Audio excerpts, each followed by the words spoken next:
Екатеринбург проходят репетиции государственного ансамбля народного танца «Ингушетия». Солисты в разгаре рабочего процесса. У них впереди еще немало репетиционных часов. А ведь ансамбль только недавно вернулся с турне. В рамках программы «Мы, Россия» в августе в Костроме коллектив выступил в концертно-выставочном центре «Губернский». Данное турне это было показать ингушскую культуру в тех городах, где мы были.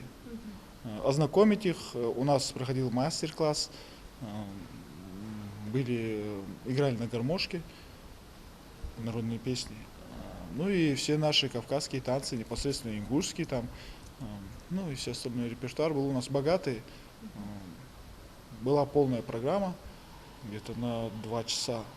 Сольные концерты ансамбля «Ингушетия» прошли в городах Ирбит, Алапаевск, Среднеуральск, Екатеринбург, Каменск-Уральский, Сысерть, Верхняя Тура, Тугулым, Киров. На этом государственный ансамбль народного танца «Ингушетия» останавливаться не собирается. О дальнейших планах рассказал директор ансамбля Магомед Башир Дасхоев. Мы в этом году еще раз подаем заявку. У нас уже заявка готовая, мы уже подали. Первыми вообще в Российской Федерации мы подали заявку. Первыми арендовали 10 дворцов, там, площадок. Это начиная от Казани, Казань, Самара, Тольятти, Волгоград, Воронеж, Ростов, Астрахань, Сочи, Адыгея. Вот по этой ветке мы Дал Эндале в 2024 году проедем. Вы сами выбираете?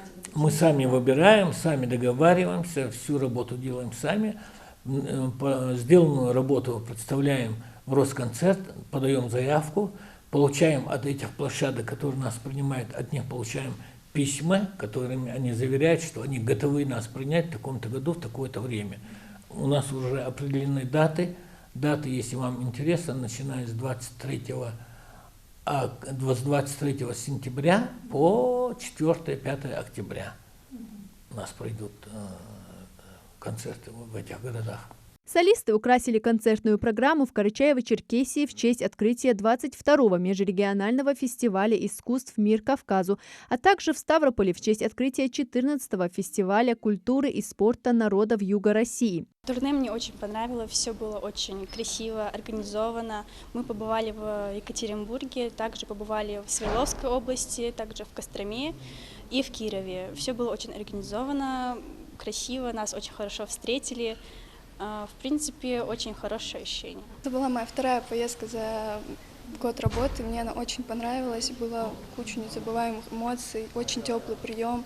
Надеюсь, что еще раз смогу попасть именно на фестиваль «Кавказские игры», потому что это было незабываемо. На «Кавказских играх» мы представили новую постановку ингушского танца «Эзди Халхар».